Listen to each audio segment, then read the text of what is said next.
Hey everybody, it's Eric from epautos.com, your libertarian car guy.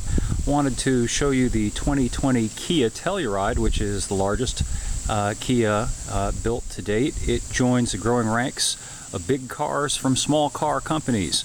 It is a competitor for the Volkswagen Atlas, the Mazda CX-9, and others of that sort. But what makes it really interesting and almost unique is that it comes standard with a big V6. Let's have a look at it.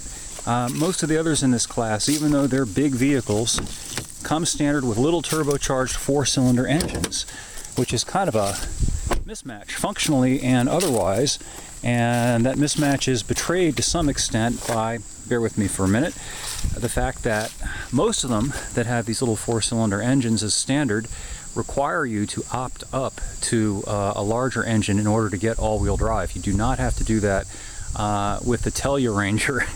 That's my little name for this thing, and you can tell why. That's what I wanted to show you before I pop the hood.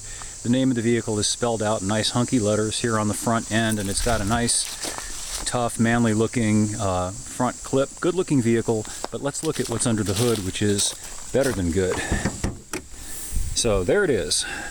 Kia's 3.8 liter V6, and it's 291 horsepower, so it's also, I'm pretty sure, the strongest standard engine in the class. Most of the fours in this class make between 220 something and 260 horsepower, in that general ballpark.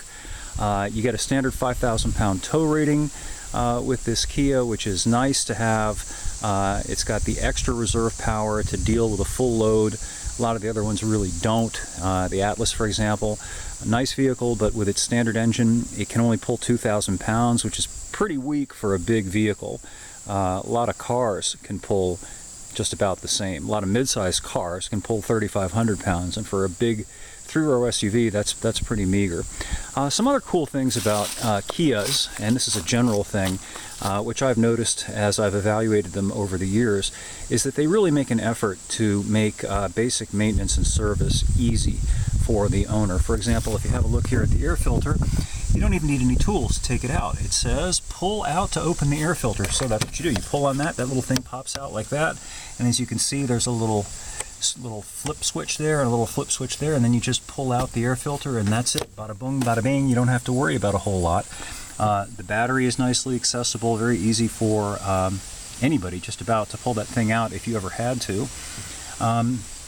So that's another nice thing about this vehicle. And another nice thing about the vehicle is that it does not have the fairly common sloping toward the back tapered roofline, which really kills the headroom. Let me show you the second row. And by the way, the Telluride has just about the roomiest second row seat in the class. It has more backseat legroom than a lot of large vehicles have up front. It's 43 something inches of legroom, which is really spectacular. That's 5 to 6 inches more legroom in the second row than a lot of the other vehicles in this class. Now the third row, it is fairly tight, but they all are in these vehicles. The third row is really mostly a kid's row, so kids will clamber over these seats to get into it. If you really need an adult-friendly third row, you probably need a larger SUV or a minivan, something with a sliding door to give you the access to it.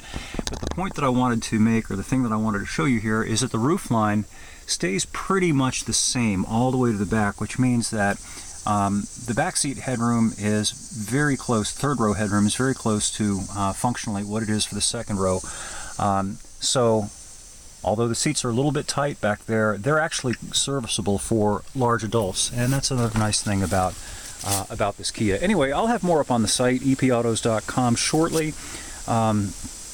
Also got a piece up there that's a retrospective on rear-wheel drive and its return at least to some degree in some of the classes of vehicles that are available today. So thanks for listening, and we'll catch up with you again soon.